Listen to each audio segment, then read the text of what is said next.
Bonjour, je suis dans F1.4 et vous êtes bien Sébastien Roignan. Je peux vous suivre sur fun4.fr ou sur facebook.com/fun4.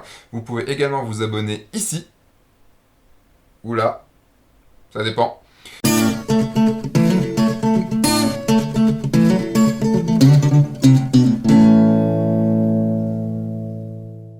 Aujourd'hui, c'est la suite de l'épisode d'il y a 2 semaines. On va retrouver Gladys, Virginie et May pour parler de ce premier shooting, voire du shooting en global, mais plus spécialement du premier shooting. Elles vont vous parler de ce qui les met à l'aise, des attentions qu'elles aiment pendant les shootings, de ce qui les fait flipper aussi. Et je vous laisse du coup avec ces trois demoiselles. Qu'est-ce qui peut te mettre à l'aise et pas à l'aise en même temps? C'est comme quand on arrive chez quelqu'un de manière générale, c'est agréable quand la personne est souriante, qu'elle sort des blagues, donc il y a un côté humain. Ça peut faire du bien.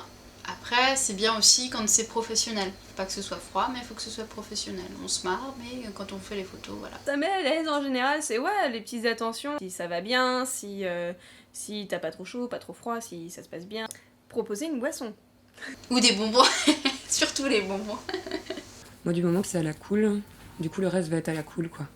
Déjà, en général, quand c'est un premier shooting, j'essaye d'avoir quand même pas mal de temps pour qu'on puisse prendre le temps, déjà. Je suis quelqu'un d'assez nerveuse malgré tout. J'ai souvent le bas de visage qui va être très marqué, les mains toujours par là, je sais pas quoi en foutre. Enfin, voilà, quoi. Donc, faut aussi me laisser un peu le temps. Si déjà, il y a vraiment un échange, moi, c'est clair que, voilà, ça se passait très bien. Et qu'est-ce qui te met mal à l'aise? Justement, les gens qui sont silencieux, qui disent absolument rien, que tu sais pas ce qu'ils pensent, et c'est stressant parce que tu dis merde, est-ce que ça lui plaît pas, qu'est-ce qu'il faut que je fasse. Ça me rassure, dites des trucs. Faire attention à certaines phrases, de blagues et tout.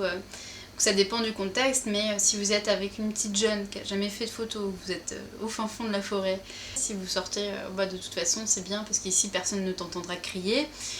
Ça ne met pas forcément à l'aise. Ça m'est arrivé, comme ça j'étais pas à l'aise avec un photographe. La personne, quand on est arrivé dans le studio, il fallait qu'il décale le fauteuil qui est au milieu de la pièce et il l'a posé devant la grosse porte, il a bien bloqué la porte et en souriant, il me dit comme ça tu pourras pas t'enfuir. Et comme j'étais pas à l'aise à la base, ça m'a vraiment mise mal à l'aise et le shoot s'est pas bien passé et les photos ont pas été bien, quoi. Est-ce que tu demandes à être accompagné? Pas forcément, puisque la plupart du temps, justement, j'essaye de faire en sorte qu'on se soit vu avant. Donc, de toute façon, en plus, le fait de voir la personne avant, ça permet de voir si je le sens ou pas, quoi. Mais la plupart du temps, en tout cas, il y a toujours quelqu'un qui sait que je suis partie, ou voilà, à tel endroit, faire tel truc. Quand c'est du nu, effectivement, je préfère en général être accompagnée. Pas tellement parce que j'ai pas confiance, mais plus parce que moi ça me met vraiment en confiance et puis je suis plus à l'aise. Souvent c'est Nicolas qui m'accompagne, mon copain. Et je trouve ça plus simple en fait déjà parce qu'il sait au moins ce que je fais. Donc je l'implique un peu quoi aussi, c'est ma manière de l'impliquer. Nicolas est pas forcément dans la pièce. Heureusement, parce que je pense que parfois, moi autant ça me dérange pas, en plus il est tranquille dans son coin, il dit rien, souvent avec un bouquin. Mais le simple fait de savoir qu'il est à côté, qu'en cas de pépin ou en cas de besoin, ou même si moi je me sens plus trop à l'aise, il est là, ça me rassure. Je comprends que certaines personnes puissent le demander, mais dans ce cas-là, c'est un peu pas la même chose, mais le conseil au modèle, c'est si la personne vient accompagner, elle vient au début et après elle s'en va. Parce que s'il y a quelqu'un à côté de vous pendant que vous shootez, vous n'avez pas la même réaction. La personne va gêner, que ce soit la modèle ou le photographe, et c'est vraiment pas du tout la même chose. Donc il vaut mieux avoir quelqu'un qui est là, qui est devant la porte, et puis après qui s'en va, qui laisse les gens tranquilles. Mais moi non, jamais. Est-ce que tu as des lieux préférés? Tu préfères le studio, la ville, la campagne? Ça dépend de l'envie du photographe. Il y a beaucoup de photos studio que je déteste quand je regarde, et j'aime pas du tout, mais parfois ça peut rendre des trucs vraiment super. Et puis en extérieur, il y a beaucoup de possibilités aussi, mais c'est beaucoup de contraintes également. Enfin, ouais, ça dépend. À moins d'avoir un thème un peu sympa, le studio ça m'attire pas. Pour que je sois vraiment à l'aise, faut un cadre qui me parle un peu, quoi. Même si c'est pas chez moi, un appartement c'est nickel, quoi. J'aime beaucoup la lumière naturelle d'ailleurs en général. Je trouve ça plus marrant à travailler en fait. En plus ça change tout le temps donc c'est cool, quoi. En studio, sur fond, c'est toujours compliqué, parce que là, pour le coup, le sujet, c'est vraiment toi, ton corps, ou voilà, ton attitude, ton visage. J'en ai pas fait beaucoup. Après, c'est toujours intéressant à faire parce que justement, ça aide, ça permet de creuser certaines choses. J'aime bien l'urbex à côté, mais bon, les photos de modèles en urbex, on en voit beaucoup, et puis bon, Après, j'aime bien les lieux où qui peuvent être assez atypiques, qui peuvent être... où vraiment le lieu a de l'intérêt, tant qu'à faire. Combien de temps dure une séance idéalement ? 2 heures. Parce que comme ça, t'as le temps de te mettre dans le bain, t'as le temps de finir tranquillement, et puis au milieu, t'as des photos quand même. Enfin, t'as le temps de faire des photos un peu sympas au milieu, quoi. Idéalement, c'est vrai qu'une bonne journée, c'est vrai que c'est vraiment cool. Mais bon, c'est hyper compliqué à caler pour les disponibilités de chacun. Donc c'est pas souvent. Idéalement, quand même, 4 heures, c'est bien. Parce que 2 heures, c'est court.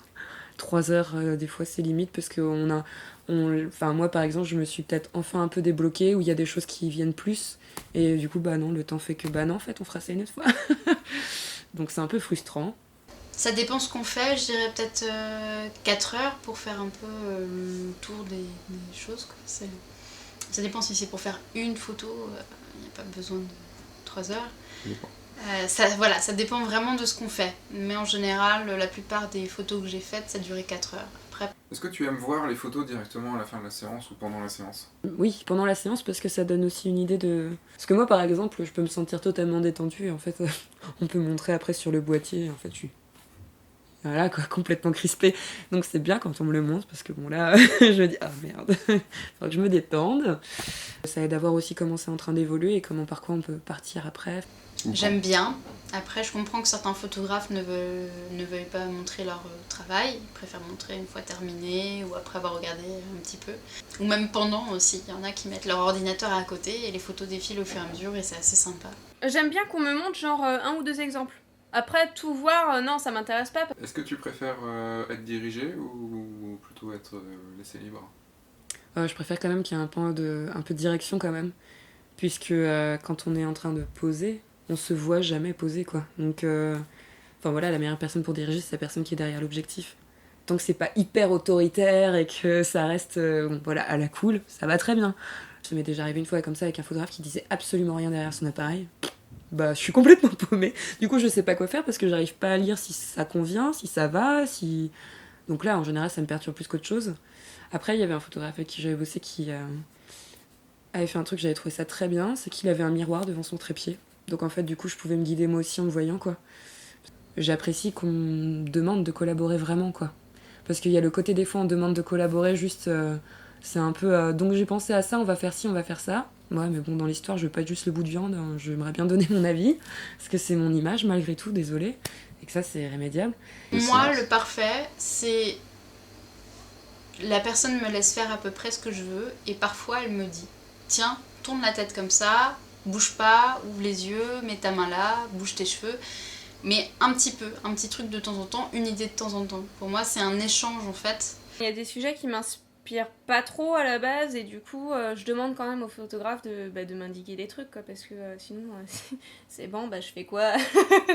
Tu te retrouves un peu dans le flou, ça met mal à l'aise tout le monde. Bon, c'est histoire de lancer le truc, mais si j'ai une idée, par contre j'aime bien t'écouter. C'est un échange, tout le monde a le droit de parler et tout le monde a le droit de donner ses idées. Est-ce que t'aimes bien varier les styles de shooting ? Oui, pour moi c'est important. C'est vraiment par période. Il y a des périodes où je vais avoir envie de faire tout le temps du mode ou du beauty. Et puis par exemple, je vais être dans une période où j'ai envie de faire beaucoup de nuits artistiques, de choses un peu plus intimes. Et puis il y a quelqu'un qui va me dire, tiens, j'ai envie de faire un shoot coiffure. Allez hop, c'est parti. J'aime bien varier, mais je sens, moi, que c'est vraiment le semi-nu qui me botte le plus. Après, t'as quand même moyen de faire plein de choses en semi-nu. Moi, j'aime bien raconter des histoires et, on va dire, sortir un peu du quotidien. Le semi-nu n'est qu'une représentation. Mais n'empêche, t'as plein de choses à raconter en faisant du semi-nu. Je fais de la photo pour le plaisir. Ce serait quand même dommage de s'enfermer dans un truc, autant tout essayer, quoi. De plus en plus, j'aime beaucoup travailler avec des maquilleurs, des maquilleuses. Coiffeurs, coiffeuses. Puis c'est toujours des rencontres en plus, quoi, donc puis des bons moments en général, donc non, je préfère bien, j'aime bien toucher un peu à tout. Quels sont tes meilleurs ou tes pires moments de shooting ? Un photographe donc qui vient me chercher à la gare et puis dans la voiture il m'explique qu'il va y avoir un autre photographe et ça c'est quelque chose que j'aime pas trop parce que je connais pas cette personne, je connais pas son travail.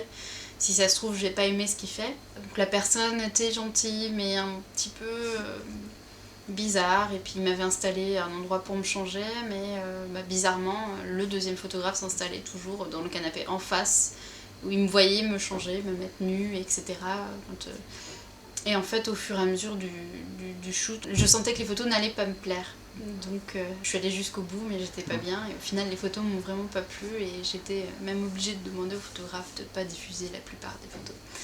Lui, il a su avant que j'arrive que son ami allait être là. Et il m'a pas prévenu. Et je pense que ça a vraiment cassé beaucoup de choses.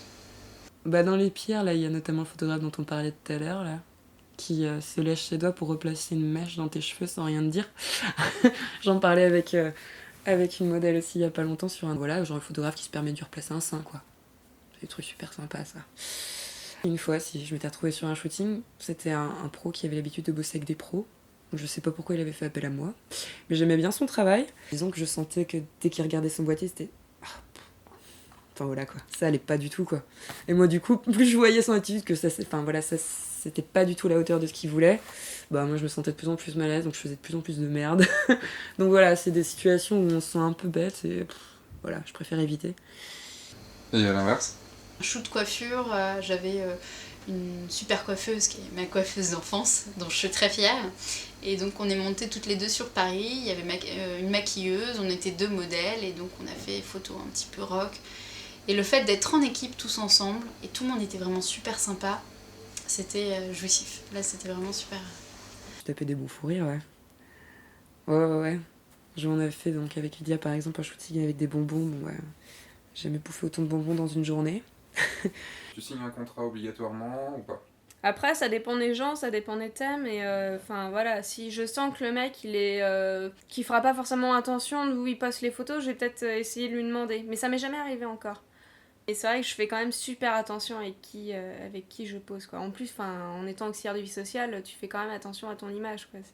S'il y a un client qui tombe un jour sur une des photos, je peux dire oui, mais je pense faire quelque chose d'artistique et raconter quelque chose dans mes photos. Régulièrement. Après, la plupart du temps, je shoote avec des gens que je connais, donc et en qui j'ai assez confiance pour... où je sais que mon image ne veut pas être balancée. Quand je connais pas et quand il y a projet derrière, de publication ou autre, si. La plupart du temps, j'ai plus confiance. Pas toujours. Ce qui est peut-être pas bien d'ailleurs, mais au final je sais pas si ce contrat est toujours utile en cas de litige, mais pas toujours. Est-ce que tu es frileuse? Je suis frileuse, mais je suis courageuse. C'est-à-dire que je vais avoir froid, mais je vais tenir bon. Si pour moi ça vaut le coup, je peux tenir. Après, ça m'arrive de tomber malade après des shoots un peu mouillés et frais. Pas trop, non. Comme beaucoup de gens, quand t'es fatigué, t'as froid. Mais quand je suis en forme, globalement, non, j'ai pas froid. La semaine dernière, dans des gravats, les labos sous la pluie, en petite robe blanche, pieds nus. Donc non, ça va. Donc c'est un temps un petit peu aparti, que derrière il y a les serviettes ou autre, ça le fait quoi. Est-ce que tu es prête à te déplacer? Ouais, après tout dépend ce qu'on entend comme déplacement, mais c'est vrai que oui, si je me déplace, j'ai une voiture, le covoiturage ça marche bien, du moment que c'est programmé à l'avance, petite annonce de covoiturage et tac tac. Bah sur Paris, après j'y suis souvent, donc là non. Mais genre on me demanderait d'aller à tel endroit ou tel endroit, enfin je veux bien être gentil, mais je vais pas non plus claquer tout en essence. J'ai quand même encore un budget de jeune active, donc d'ancienne étudiante surtout. Donc bon, faut pas non plus... Si un photographe à Nantes me proposait une séance à Nantes, ça me dérangerait pas d'y retourner. Si c'est loin, si je suis obligée de prendre le train, ça me dérange pas. Mais vu que je suis pas payée, je demande aussi quand même... pas à ce que le photographe prenne tout en charge, mais qu'on partage les frais, quoi. Parce que c'est quand même de l'argent. C'est ce que je fais en général. Mes shoots, je vais les faire à Paris ou à Nantes, alors que je suis à Rennes. Donc je me déplace. Ouais. Ce que tu aimerais dire aux photographes et ce que tu aimerais dire aux modèles débutantes?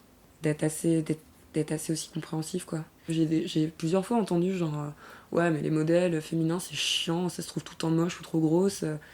Bah ouais mais c'est pas facile de voir sa gueule sur une image des fois. Rester quand même assez souple, faut se mettre à la place. Il faut prendre confiance en soi en général.